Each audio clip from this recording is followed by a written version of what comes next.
Today we're going to look at CXC past paper from January of this year, 2019. We're looking at paper 2. So this paper 2, Principles of Business, January 2019. Okay, so let's just dig right into it. We're going to start, of course, with number 1. Number 1 for the January 2019 POB past paper. Number 1 asks, define the term capital as a factor of production and state 2 examples.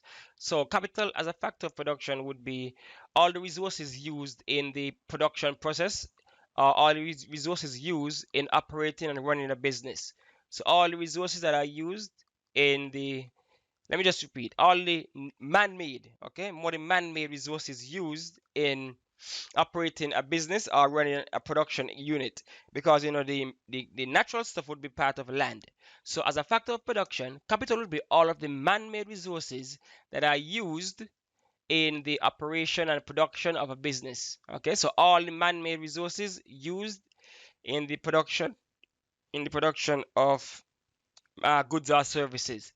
State 2 examples. So remember, I said that capital is not just money. So examples of capital would be, of course, money, yes. Raw materials, your ingredients, your fertilizer, those things, raw materials. Your buildings, those are part of capital. And you have your machinery, that's part of capital. You also have your vehicles, all those are part of capital. So capital it can be financial capital, it can be fixed capital like buildings and vehicles and machinery, or it can be working capital like raw materials and ingredients and those things. So that's number 1A. Number 1B. List 4 sources of capital that could be used when setting up a business. All right, so list here, 4 marks. All you have to do is 1, 2, 3, 4. List 4 sources of capital. Sources of capital means list 4 places that you can get capital when you're starting a business. So let's go. 1 would be personal savings. You can obtain capital from your own personal savings or from what you own yourself. So you might have a pickup you might use in the business. You might have some money on an account. You might use that for the business. You might have some old machinery that you might use that in the business. You might have a little house somewhere. Use that. So personal savings and personal resources are one sources. So from you yourself, that's one source of capital. And next one, of course, would be friends and family. So you can ask friends and family for money, for vehicles, for machinery, for space to operate. So your personal stuff, the friends and family, of course, the banks. Okay, you can go to the banks for loans. So the banks for sure is one of the premier sources of capital. The banks out there, banks and credit unions and financial institutions. So that's 3. 4 would be grants. A grant is, when you're given a certain amount of money, you do not have to repay it, but you're given a certain amount of money to carry out a certain project or a certain program or run a certain type of business. For example, if you're running a sustainable or green energy business, you might get grants from the government or you might get grants from UN agencies, etc. And then you have what you call venture capitalists. All right, venture capital or venture capitalists. These are people who have money, and their main aim is to find, small companies just starting up, what you call startups, and pump money into that company. And then when the company matures, they might get back some money from that company. So you have venture capitalists.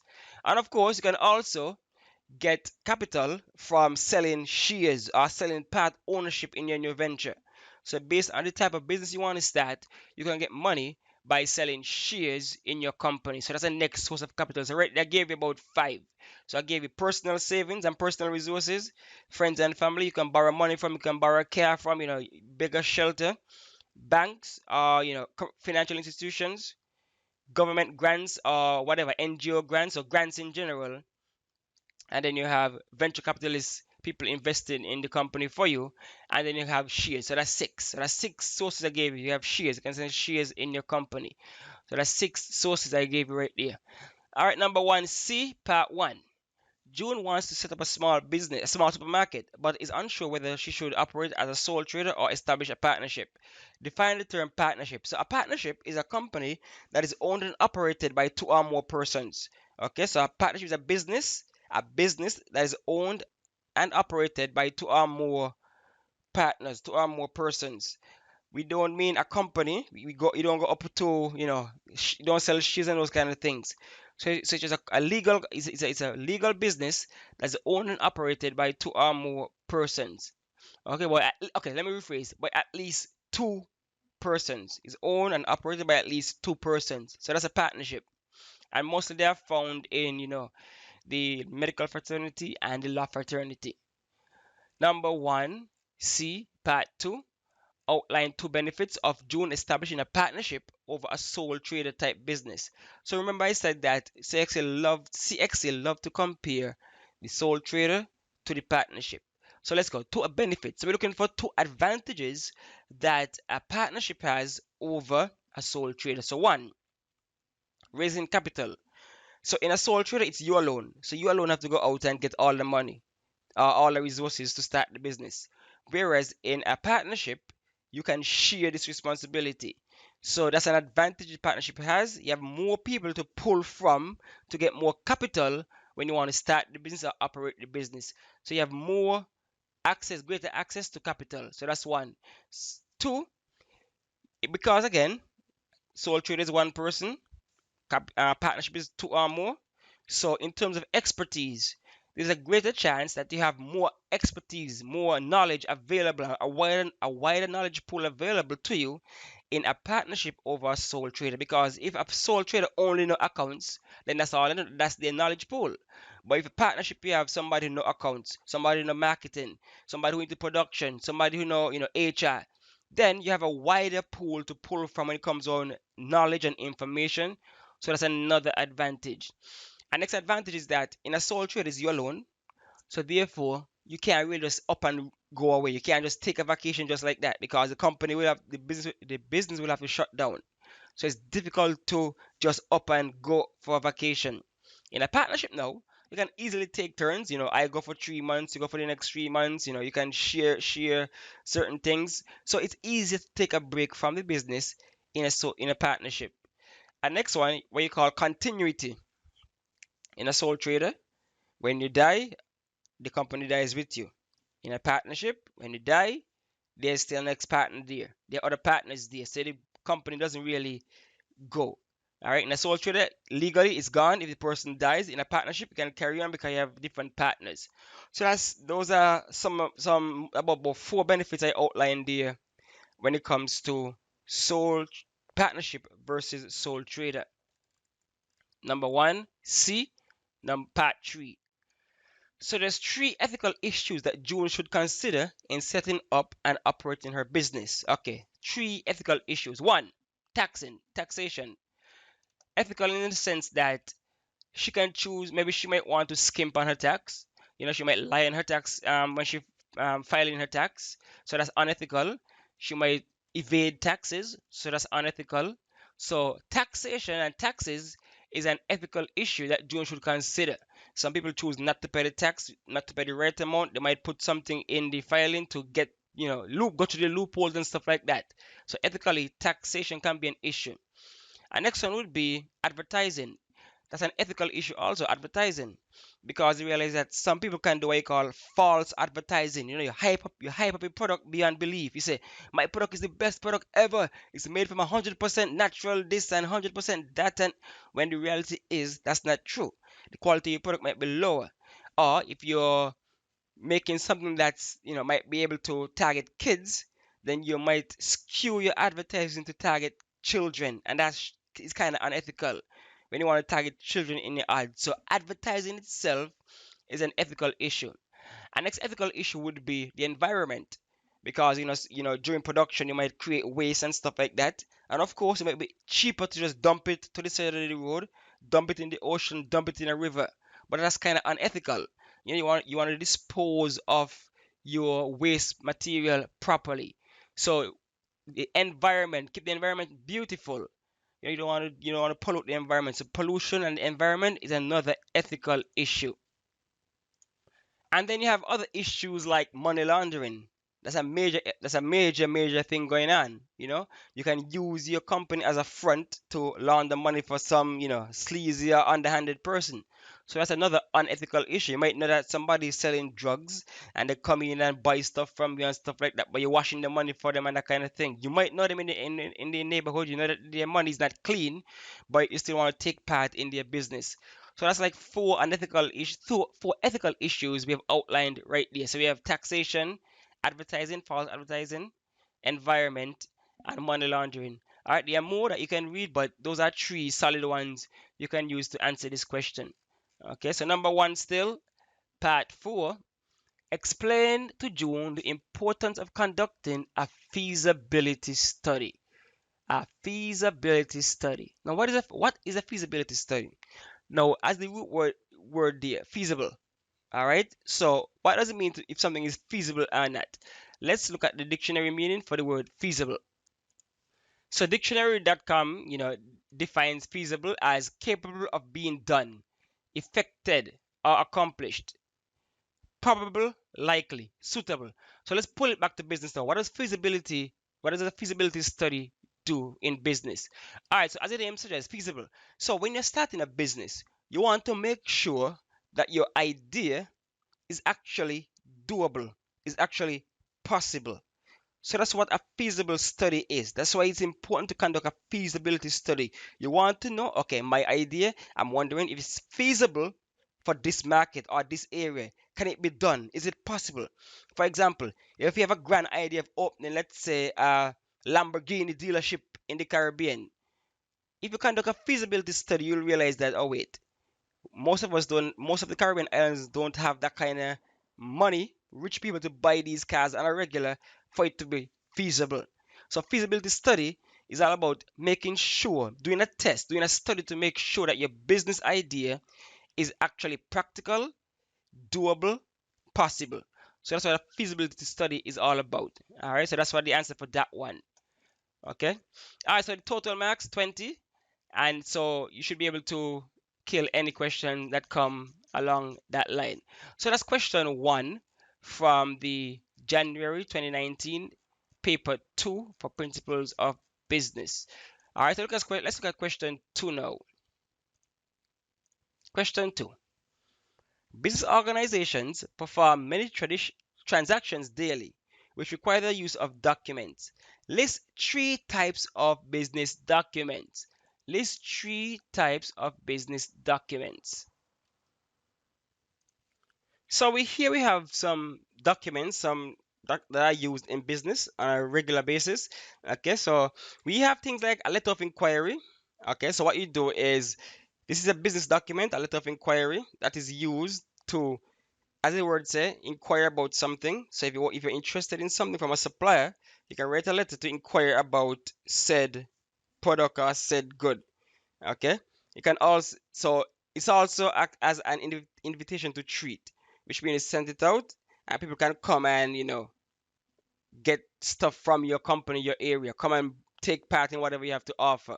That's what the letter of inquiry is all about. Then you have a quotation. A quotation now is a document you use to give information to a party. So let's for example, if you print shirts, you can send somebody request a quotation. What if they say they want 10 shirts printed? What is the cost? So you give them a quotation. Okay, 10 shirts at $5 each. So that's $50. So you nice up that document and they send it out. So a quotation is a document that gives an estimate of what goods might cost or what the transaction might cost. Then you have a purchase order. A purchase order. So after you would have sent out the quotation and the person accept, then you can send a purchase order which has all the information of what you're willing to purchase, what you want to purchase from that entity, from that organization. So you have a purchase order. Then you have a advice note, to confirm that your goods have been shipped. So that is sent to you, can be via email or whatever, to show that your stuff have been shipped. So you have an advice note. Then you have a delivery note to say that, okay, stuff was delivered in a timely manner and for the cost. Then in big companies, you would have what you call a requisition form or requisition document, and it's used, for example, if you have a company that has a production department and you have maybe a sales department, you may want to use a requisition form to get some stuff from one department to the next. Okay, so if you want them to buy red paint, you requisition that, and then they buy the paint, and you continue in the next department. Other popular business documents include, of course, the invoice. All right, everybody know about the invoice. Invoice is a very important document. So you have information such as when it is delivered, how much is owed, that kind of stuff. So invoice is a very popular business document. And of course, you have what you call a credit note, debt note. All right, so a debt note shows when extra payment is due, you send out that. A credit note details the amount deducted, for example, for faulty goods. So if you ship some stuff and stuff faulty, you have a credit note to show stuff were deducted. Then you have what you call a pro forma invoice. Now this is not the true invoice. It looks like the true invoice, but it's not the true invoice. But this is a document used regularly during conducting business. All right. So it may be used to value goods for customs. When you want to buy a car, bring in a car or something, you get a pro forma invoice from the seller. You take it to the bank and say, look, this is how much it might cost. So you get your loan based on that. So that's a good use of a pro forma invoice right there. Okay. So those are the some of the documents that are used in conducting business. Of course, you have other financial documents. You have your profit and loss statement, uh, income statement, and those kind of things. Those are financial documents, financial statements. All right, reasons why. State three reasons why firms utilize documents in business transaction. Of course, the first obvious one is to keep a record of whatever the transaction was. Okay, so that's one easy one, to keep a record of what the transaction was. That's one. Two, if you're importing stuff, of course, you want documents to track the progress of your shipment. So tracking is our next major reason why the documents are used. Also, to you also need documents to show things for like insurance purposes. All right, I'm pretty sure some of us when you go to the doctor or you see your parents go to the doctor, you get a little insurance document. So documents are needed for insurance purposes, so you can, in case something go wrong, something get lost, you can have documentation so you can be reimbursed. Also, you need documents for, of course, legal reasons. Government need to see certain transactions being done, certain taxes being paid, certain things being brought into the country. So you need documentation for legal reasons also. So you need the records for that. And of course, as I said before, the business is needed for record keeping, and also so that you can look back for historical purposes. You can look back and see what certain trends in the business. If I ordered too much this month, I ordered a little bit this month, so you can see trends in your business. So that's what you need documentation for. You can see trends also. All right, and this last one here, records are needed on occupational health and safety control of hazardous chemicals and environment and other issues. So you also need documentation for what you call traceability. So just in case something goes wrong, you have documentation to prove, okay, there was a E. coli outbreak on a certain farm, so you can trace it all the way back to the farm in the country where it was. So you need documentation for all that, for traceability purposes and transparency purposes. So all those are reasons why documentation is important and is needed. All right, number two, B, sorry. Distinguish between insurance and assurance. Insurance and assurance. Distinguish between those two. All right, so insurance is for something that might happen. Okay, so you insure for something that might happen. It's not a guaranteed, but it might happen. For example, you might get in an accident, there might be a fire, there might be a flood, there might be theft. So insurance is when you is for something that's probable might happen. On the other hand, assurance. Assurance is for something that will happen. It's inevitable. It is going to happen. For example, everybody must die. All right. So I know you might hear life insurance, but it's really life assurance, because you are going to die. So therefore, assurance is for something that will happen. So insurance is for something that might happen, and assurance is for something that will happen. Okay. So that's the key difference between those two. One will happen, one might happen. So it's a life assurance, life policies, like whole life policy. So you have life assurance because everybody's going to die. and then you have different type of insurance. So there's a key difference between the two. Make sure you note the key difference. So that's the answer for that question. All right, moving on.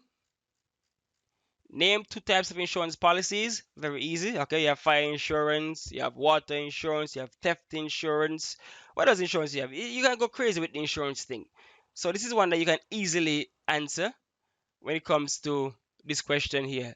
All right, business insurance, general insurance against perils such as fire. You have marine insurance, boat and cargo ship if something drop off, an accident. You have marine insurance. Public liability insurance, that's for in case somebody gets injured on your premises. You have employers liability insurance in case something happened to one of your employers. You have business interruption insurance, which is when a hurricane comes or something comes and your business lose money. You have this insurance to cover whatever you would have lost. And of course, you have a life assurance for key executives. All right. So these are examples of insurance that a company can take out. All right. The next question asks, outline one principle upon which insurance is based. So there are a number of principles on which insurance is based, but they only want one. So here we go. The first one is principles of insurance. The first one, utmost good faith. That's just one. That means that you tell your insurer everything. So when you're sick, you tell them. If you had an injury, you tell them. So you open up, you tell them everything. So that's utmost good faith. All right, that's one principle. Next one, insurable interest. All right. So that means that you have to actually be losing something for it to be insured. So you cannot go and insure something that belongs to somebody else. So you can't go insure somebody else's house, because if your house burns down, you are not personally gonna lose anything. That person is. So you cannot insure somebody else's thing. So you have to have skin in the game. So you have to have an insurable interest, meaning you must suffer the actual loss. Okay. Then you have indemnity.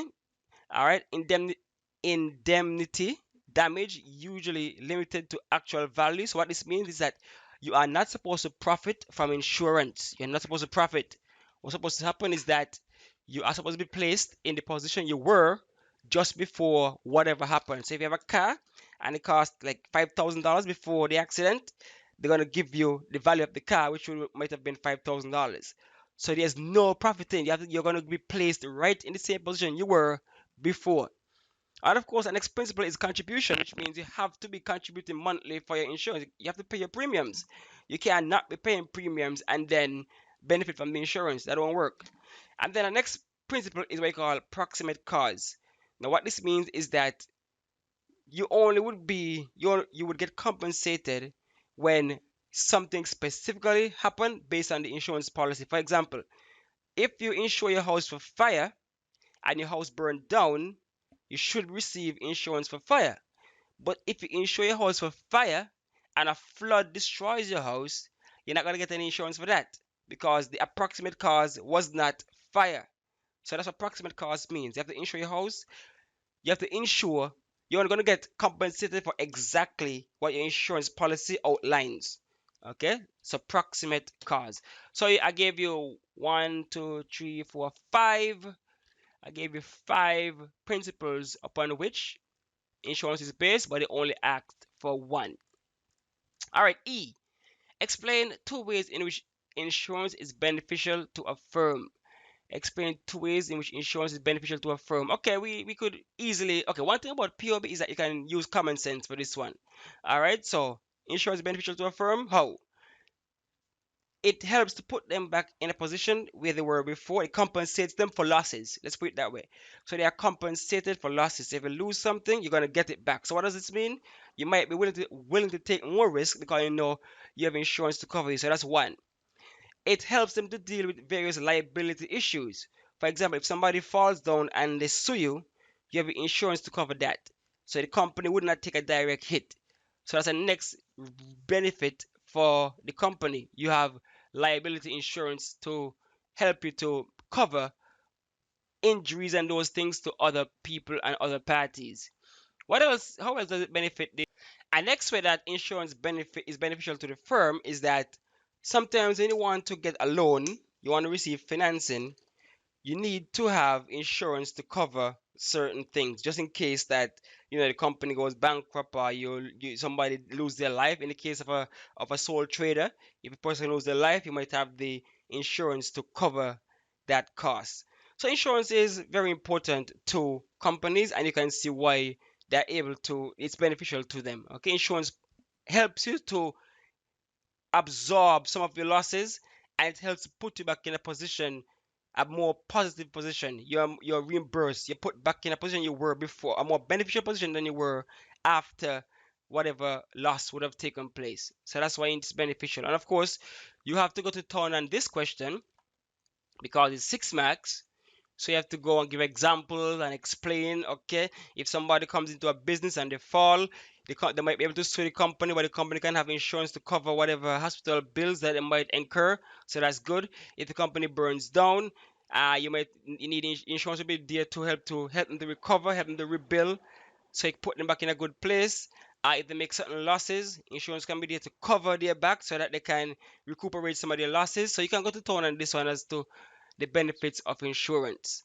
Okay. All right. So that's question 2. That's the end of that. All right. Number 3. State 2 advantages to customers of utilizing each of the following terms of sale. So what are 2 advantages of cash? What are 2 advantages of using cash? One, cash don't really carry any interest. All right. So if you buy something with cash, you don't pay any interest. Straightforward like that. So that's one. You don't pay any interest. Two, cash is more widely acceptable than most other forms of payments, terms of sale. Nobody really turn down cash. All right. So cash is more acceptable. That's two. And three, this might sound kind of bad, but you have seen it in the movies. Where they say cash, you can't really trace cash. All right. If you use documentation, use a credit card, a debit card, you have a trail out there. But if you use cash, they cannot really trace cash. So cash doesn't really leave a paper trail. So there's 3 advantages of cash right there. No interest, it's more widely accepted, and it doesn't really leave a paper trail. It can cover your tracks when you use cash. Higher purchase on the other hand. What is higher purchase? Now higher purchase allows you to, one advantage, it allows you to obtain something when you don't have the money to buy it one time. So you can purchase large ticket items, your stove, your bed, furniture, those kind of things, when you don't have the money right away. So that's one advantage of higher purchase. A next advantage of higher purchase would be the fact that you know you get to keep this stuff in your home, but they have a warranty on them. So if they get destroyed by whatever means during the time that they're on higher purchase, you can be compensated. They can be replaced. So that's the next advantage of higher purchase. If you have something on higher purchase and it just doesn't work how it's supposed to, you can go back to the company, talk to them, and they would replace that one. So that's the next advantage of higher. Another advantage of higher purchase is that, again, if you want to obtain something, you don't have to drop down a lump of cash one time and cause it to be broke. So it kind of makes it easier for you to finance certain things. So it doesn't make sense to buy a bed cash and then you don't have any money if you get sick tomorrow. For higher purchase, it makes it easier, a little more painless, and it helps to actually might help you save. Yeah, it might help you save money like that. All right, layaway. What is layaway? It's different to higher purchase.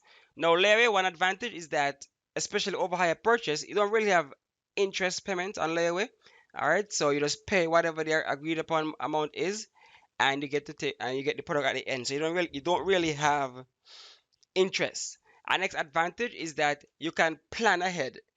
Okay, it helps you to obtain items in a timely manner. So it's January and you say, okay, I want to buy this by Christmas. So you can start putting the money towards it for a longer term period. So you pay money, whatever the agreement is, weekly or whatever. So by the time Christmas rolls around, you have what you want. So it helps you with a more long term way of obtaining an item. You give you a more future proof way of obtaining an item. Okay, so those are some advantages of using layaway. All right, so one, again, there sometimes the payments are cheaper because you don't have to pay interest on the payments. Two, you're able to plan ahead. You're able to plan ahead for big ticket purchases. because you can start laying away January for December, so you can plan better in that way when it comes to layaway. Also, next one is that it gives you a chance to think about what you're purchasing. All right, so it's not a done deal, it's not a done contract, it's not a contract like that. So you can get time to think, okay, do I really want this? As you pay every week, like, do I really want to continue? You're not really locked in like a higher purchaser. You're not really locked in like higher purchase. So layaway, those are some advantages of layaway. All right, let's go. Number 3D, describe one factor that could influence the behavior of consumers. One factor. Okay, the major one, the biggest one is of course income. Income is one of the factors that influence consumer behavior. Income. If you don't have the money, you can't afford it, so you're not going to buy it. If you have a lot of money, you might buy a lot of it because you got the money. All right, so something you might have been thinking twice about. If you get the extra income, then you might be willing to buy it one time. So that's one factor that influence consumer behavior. That's income. And next one would be, of course, the price of the product. So if the product is too expensive, you might think twice. If it's too cheap, you might think twice because you might say it's of poor quality, inferior quality. So the price can be used to, influence your behavior as to whether you buy something or not. Too expensive, you might not buy it. Or on the flip side, if it's expensive, you might say, okay, it's a status item. I want to be in this club, so I buy it. So the price can influence your decision. And next thing that influences the consumer behavior is the price of substitutes. If the price of something of two items, you have two items, they do basically the same thing. If one is cheaper than the other, you might just buy the cheaper one because they do the same thing. So the price of substitute products can influence your behavior. Okay, what else? Another one would be your taste. All right, your taste, your personal taste, not just about food, but your personal taste. If you like something, then you might just buy it. If you don't like it, then you're not gonna buy it. So it's about taste. So if something just doesn't rub you the right way, you might not buy it. Okay, so it's as simple as that. Taste. And next one would be your buying patterns, your buying habits. You might have priority items. Okay, you go to the supermarket, I need this, this, and that in that order. Anything else is just extra. So your buying patterns also influence your behavior. Okay, so you might want to prioritize most important first and then other things after. So you go to the supermarket, your bread, your sugar, your milk, whatever, those are we must buy these things. That's part of the routine. Okay, so those are some factors that could influence the behavior of the consumer. Two marks, so you don't have to write any epistle because it's just two marks. All right, C, number 3C. The figure shows a traditional chain of distribution for a certain product. Okay, I will know this one already. So this might be the manufacturer, this might be the wholesaler, the retailer, and the final customer, the last customer. So it's going to be the manufacturer, the wholesaler, retailer, and the final customer, the customer. So manufacturer, wholesaler, retailer, final customer. So identify each link in the chain by placing the correct name in each box. So manufacturer, wholesaler, retailer, customer. Got that. List 4 problems that are likely to be encountered in the distribution of goods. And we looked at this in a previous video. So some of the problems that likely encounter in the distribution of goods: one, spoilage. All right, that's one problem. Your goods might get spoiled or damaged, so that's one. Uh, Rerouting, your goods might be sent to the wrong place, so they might be rerouted, so that's the next problem. They might be sent to the wrong place. Okay, shipments might get delayed, so that's the next problem. Shipments might get delayed, so that's a problem when you're talking about distribution of goods. Our next problem would be government intervention in the ports and those kind of things. So they might charge higher prices for import duties, they might charge tax on your items, stuff like that. So the government intervention on the ports and those things is a problem when it comes around distribution. Okay, there are other problems out there such as would be things like storage. The warehouses might not be able to facilitate proper storage of your goods. Roof might be too small, roof might be leaking, stuff get molded, that kind of thing. So storage and warehousing is a problem. Also security. you ever hear the saying that something drop off our truck? Some people go and steal this stuff. So that might be a problem with distribution. Somebody might go hijack your truck. Somebody might go break into your warehouse, stuff like that. So security is an issue. Our next issue would be, of course, natural hazards. Most things might come in by plane, by boat, hurricane come through, problems. So all those are problems. I gave you more than four that can be encountered in the distribution of goods. All right, E. All right, so this one kind of opinion here, once it makes sense, use the common sense for this one. Once it makes sense, suggest one appropriate mode of transportation for each of the following products. Okay, so fresh meat from processing plant to supermarket. Fresh meat from processing plant to supermarket. Of course, so you have fresh meat. So of course, one of the best methods of transporting would be a refrigerated truck. Okay, so you have them refrigerated trucks that they have a fridge in the back to keep the meat hygienic and stuff like that. So a nice road on the road, a refrigerated truck would be good for fresh meat from the processing plant to the supermarket.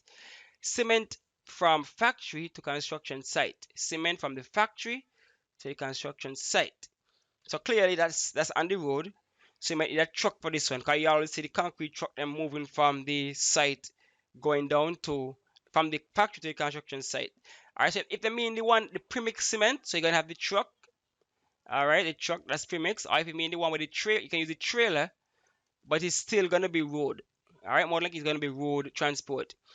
Of course, oil from the oil field to the refinery, the best method of transporting this would be via pipelines. Okay, via pipelines. You have your rig out in the ocean and you have pipelines running the stuff, the oil from the oil field to the refinery. So one of the best ones would be pipelines for this one, for oil and natural gas and stuff like that. And bauxite from the mine to the processing plant. Bauxite from the mine to the processing plant. So just like the cement and the factory, most bauxite, when after it is mined, you have some huge haul trucks, some dump trucks that take the ores and stuff to the plant. So again, the next one would be by the road using big trucks. So all those are ways you can transport these items. So 1 mark each. So a very simple question. All right. So that's the next 20 marks there. All right. So number 4. Outline 2 ways in which a budget could assist persons in the management of their personal income. Okay, this is a very straightforward one. Most of y'all would know about this one, a budget.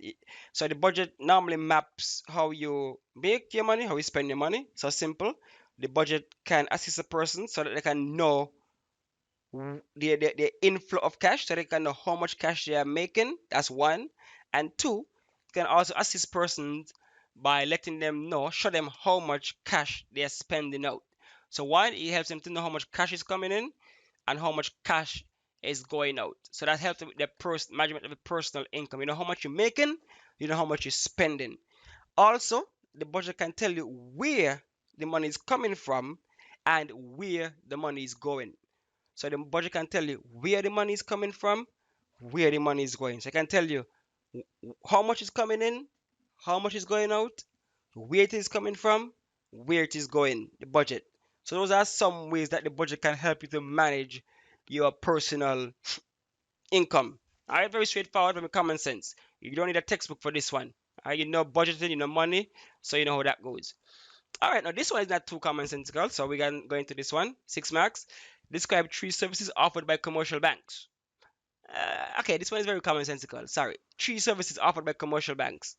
That's the normal services you go to a bank for sure. Borrowing, you go to a bank to get a loan. They offer that service. You can get loans from banks. That's one. Two, savings. Of course, you go to a bank to save your money. All right, you can go save your money, deposit, withdraw. So that's two. Three, banks can assist you in investing. Okay, they can assist you in investing. So that's the next one. Four, how else can commercial banks? You have fixed deposits. Commercial banks can help you use fixed deposits for your in their safe. So you can you have speaking of safe, you have safety boxes. You can use a bank and their safe to store valuable items. So you have that also. Next service offered by the commercial banks. All right. What else? What else do you go to the bank for? Let's think about what you go to the bank for. Okay, so here's some right on the screen. I put up some for y'all to sort of in case you don't know. So all these are services that the banks offer. Again, savings, fixed deposits, checking accounts, loans, mortgages, selling. You can invest by buying and selling of foreign exchange, safety deposit boxes. You can do various payments through checks, debit cards, credit cards, bank drafts, telegraphic transfers. So all these are services that the bank offers. Okay, so I guess because it's 6 marks, you might have to, explain a little bit of each. All right, so it's 246, and not just listings. So if you could sell, you list loans, you say something like loans, persons can go to the bank to borrow money to do whatever they want with the money. So loans, loans go. Foreign exchange, you can go to the bank to purchase U.S. currency or British currency, whatever, to auto exchange your money for the local currency. Safety deposit boxes, if you have valuable items, you can use the bank as a place to store those valuables. Payment through checks, debit cards, you can use your credit card that the bank offers to make purchases. So you can go and explain these things, but you have the general idea of what to put for that question. Number four, sorry, C. List four functions of the central bank. So do not mix up central bank and commercial banks. So the central bank is the bank that is in charge of the commercial bank. So the central banks are the bosses of the commercial banks. All right. So functions of the central bank. Here we go. You have a whole list here. All right. Controls the currency. So clearly the central bank is the one who mints the new money, put money into circulation, control the money supply. That's part of their thing. Control the money. Okay. Central banks are also a creature of the government. They are responsible for managing the public debt in most countries. The central banks promotes financial stability, so they educate and they give information and advice, so it promotes financial stability in the economy also. All right, so they look at the monetary policy, they look at whether interest rates are too high, too low, to promote financial stability. Manages monetary policy, as I said before. So the central bank is the arm of the government that manages the monetary policy. So the monetary policy is the manipulation of the money supply. Okay. They influence interest rates. So the central bank can influence the commercial banks' interest rates of lending money to you. All right. They issue treasury bills and manage foreign exchange and hold reserves. So in most countries, the central bank actually is the one that manages the foreign exchange. So they can say, okay, you can only spend X amount, you can only buy X amount. Some countries like Jamaica, you can go to the ATM and take out, you know, U.S. currency, almost island wide, because they don't really control it that much. But in the OECs, for the most part, the central bank have a clamp on how much foreign currency citizens are allowed to toy with. Okay. Then, of course, there are other functions. They hold the commercial banks' reserve requirements. They regulate commercial banks. As I say, they are the bosses of the commercial banks in a sense. So they give them the rules and have them and regulate them. They operate payment systems, and they are the lender of last resort. Meaning, if a commercial bank is going under, they can borrow money from the central bank. Same way with governments and stuff like that. All right, and of course they do research. Here, ECCB drops some research, and they give economic education. So those are functions of the central bank. So the question asks you to list, so you list. You don't have to explain, just list. Okay, so you go to the list again. You have controls the currency, manage public debt, promotes financial stability, manage monetary policy, influence interest rates, issue treasury bills, manage foreign exchange and hold reserves. Also, holds commercial bank reserve requirements, regulate commercial banks, operates payment system, lender of last resort. So now this question here now is where you might have to start explaining stuff. All right, see, 3 marks each. So you gotta explain them. 3 marks each. So let's go. Explain how the central bank uses each of the following measures to regulate the activities of commercial banks. Okay, so open market operations. What are open market operations? So this question. This question is asking us, D. Explain how the central bank uses each of the following measures to regulate the activities of the commercial banks. So let's go. One, open market operations. What is that exactly? Now, what this is the buying and selling of government bonds or government securities by the central bank. So this is a tool used by the central bank to regulate the economy, regulate the monetary. It's a monetary policy tool. It's something way to regulate the money supply in an economy. So I'll tell you how it works. Sometimes in an economy, you have too much money in the economy, meaning too much people have easy access to credit and easy access to money. So you go to the bank, you get a loan because the interest rates are low. Because the interest rates are low, you go and borrow money. Okay, but if the interest rates are high, you would not borrow as much, so there would not be as much money in the money supply. Now, you don't want inflation in a country. Inflation means that all of the prices in the country is going up. Everything going up. Food price going up, gas price going up, everything going up. That's why you call inflation. When there's a rise in prices in an economy. So how does the commercial bank and the central bank help to prevent this from happening?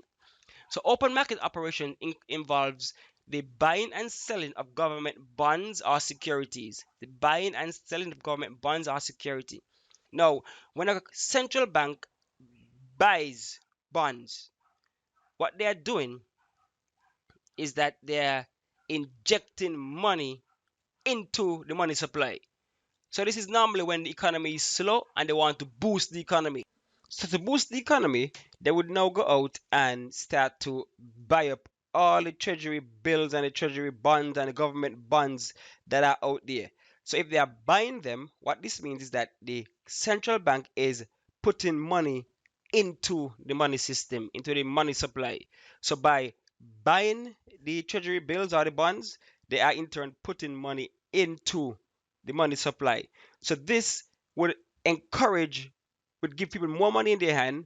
So in the banking system, the money supply should become higher, and therefore there will be more credit readily available for lenders out there. So what that means is that credit becomes easy and credit becomes cheaper. So therefore more people are going to borrow because more money is in the money supply. And if more people are borrowing, then they're going to build a house, so that's construction. They might start the business, so therefore the economy begins to get boosted. So that is that side of it. But on the flip side, if the economy is overheating, meaning too much inflation, prices going up everywhere, food price going up, electricity price going up, oil price going up. They want to pull back some of this. They want to ease down the economy. What they would do now is they would again go to the open market and begin to sell the treasury bonds or government bonds that they have on hand. They're begin to sell them, and when they sell them, that means that they are taking money out of the money supply. So they're taking money out of the money supply. That means that not a lot of people out there borrowing a lot of money because they don't have access to credit right now. They don't have money to go they don't have enough credit to get a loan. So that means the economy is going to slow down because you don't have enough money at hand because the bonds are not liquid. So you don't have enough money at hand to build a new house or start a little business. So that's how open market operations work. Is the buying and selling of treasury bonds and securities by the central bank, which would in turn affect the commercial bank because if the money supply increases, then more money in the system, more people want to come and borrow from the commercial banks, and vice versa. If there's less money in the system, less people are going to want to come and borrow, and therefore the commercial banks would operate accordingly.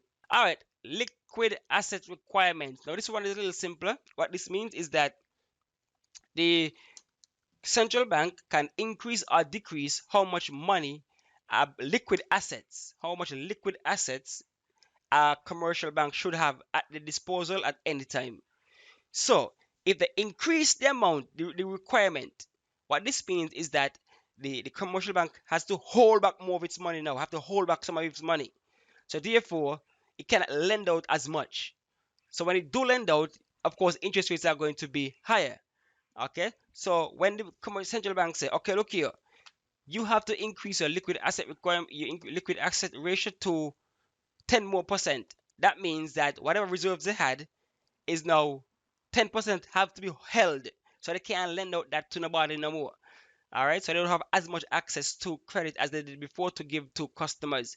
So less loans in the economy, meaning that it's going to cool down the economy, pull it back. It's not, they don't want to overheat. On the flip side now, if they reduce the liquid asset requirement, that means that the commercial banks now have their authority to lend out more of their money that they have, lend out more. So credit is more readily available. So what this does now is that it boosts the economy because the interest rate would be lower and people come and borrow to build house, to start businesses and stuff like that. So that would boost the economy. So that's a liquid asset requirements. All right, and that's the end of number 4. So I say number 4 might be a little tricky. All right, so if you don't really get it, shoot me a comment and about number 4, and I'll try and clarify a bit. All right, we soon finish. Number 5, number 5, number 5. All right, define each of the following type of taxes. So you have progressive and you have proportional. Progressive and proportional. So let's explain these types of taxes. All right, so progressive. What is a progressive tax? Now, a progressive tax is a tax where the wealthy, the rich people pay a greater percentage of their income. So the rich are the ones who bear the brunt in a progressive tax system. That's what everybody in America want right now, more progressive taxes so that the rich can pay how much they're due. Okay? So the higher income, the higher the greater the amount of tax you pay. Okay, the higher the income, the higher the amount of tax you pay. That's a progressive tax system. The wealthy pay a greater percentage of their income. So it affects the wealthy more than it affects the poor.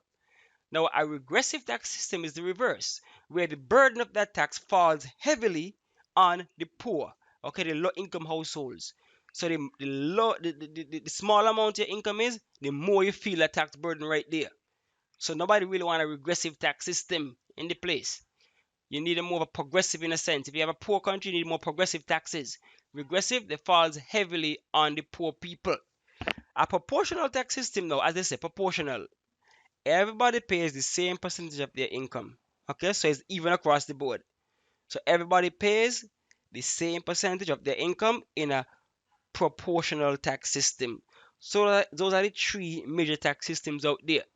Okay, progressive, regressive, and proportional. For progressive, the wealthy are the ones who bear most of the brunt of it, the burden of it. For regressive, the poor are the ones who bear the burden. And for proportional, everybody pays the same percentage of their income. So that's the 3 tax systems right there. Progressive, proportional, 2 marks each. All right. State reasons why governments charge. They tax people for a number of reasons. One, of course, to raise money. That's the government's main source of income. Taxes. Tax revenue is the government's main source of income. So to raise revenue, of course, the government is going to tax you. Next one, income redistribution. What this means is that the government can use the tax system to take from the rich and give to the poor. Okay, take from the rich, give to the poor. So they tax the rich heavy if they want to in a progressive system, and use some of the money to run welfare programs, social programs, school feeding programs, those kind of things. So they are, in a sense, taking some money from the rich and giving some to the poor. So income redistribution is another reason for taxing. Of course, to discourage certain behavior, such as alcohol and tobacco. You realize that you have to pay for alcohol license. Alcoholic beverages tend to cost more. Tobacco, sick tax on tobacco also, because you want to discourage this kind of behavior. You want to change this kind of behavior. So you say, you know what? I mean, right now people are discussing a tax on sodas because they're saying that they want to cut out the soda drinking from the youth today, so they want to tax soda drinks to make them more expensive, so that they can cut out the drinking of soda. So you can tax to discourage certain behavior. Of course, you can tax to control the demand of the economy. Okay, if you put on a tax, people demand less because as a tax means prices gone up. So therefore, you're gonna demand less. You're gonna pull back the economy if it's getting too out of control. Of course, you tax for supporting a business. You tax for environmental protection. All right, so you tax people so that they don't destroy the economy, the environment. You don't dispose of goods. So you're gonna be taxed if you do that. You have your you pay tax for cars based on the engine size and things like that. You have things like carbon taxes and stuff like that. So you have taxes to protect the environment. Okay, and other reasons to encourage investment and those things. So these are other reasons why the government would tax its citizens.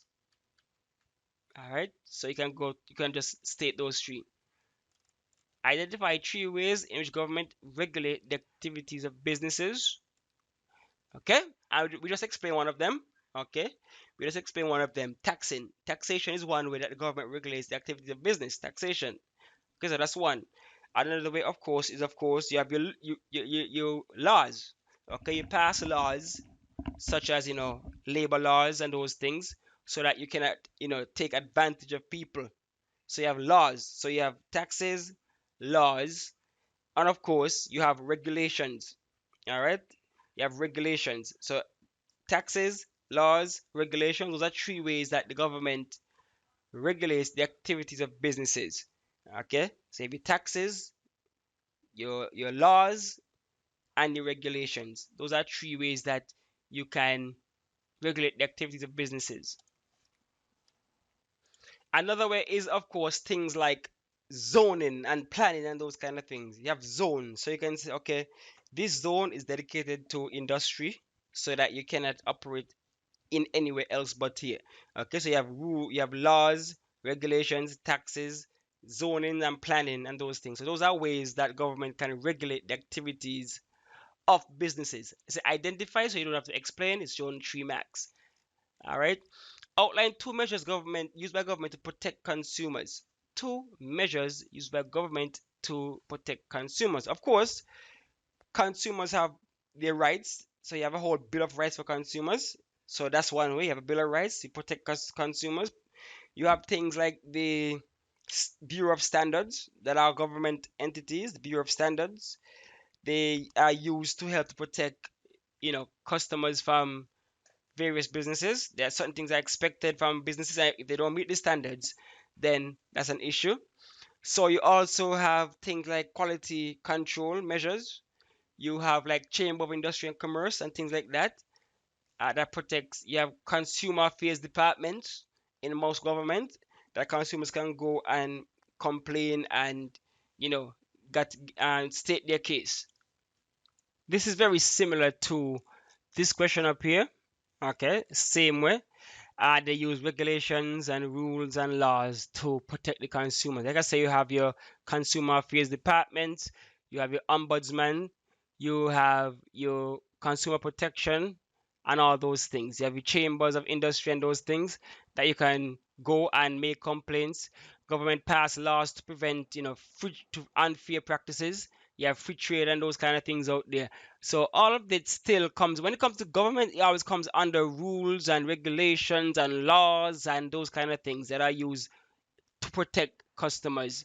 So all you have to do, consumers really do is outline some laws such as consumer protection, the rights of the consumer, those kind of things that are more consumer centric in this question.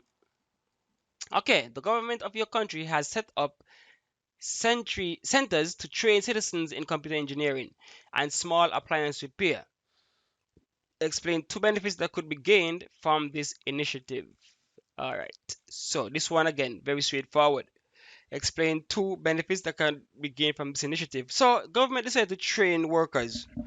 What are the benefits that could come from this one? Clearly, if you're training the workers and they take the training to heart, you're going to increase the human resource in that country. You are going to increase the knowledge base of the human resource in that country. Okay, and as such, the citizens, the workers, the engineers can become more efficient and more productive. So that can lead to greater output, increased GDP in the economy.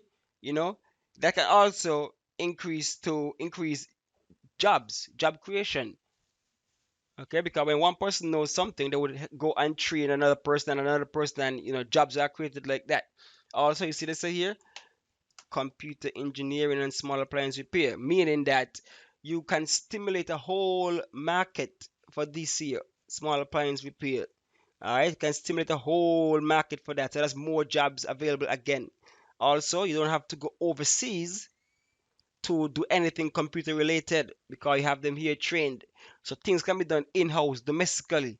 So therefore you save on foreign currency and those kind of things. All right, to prevent people from going abroad.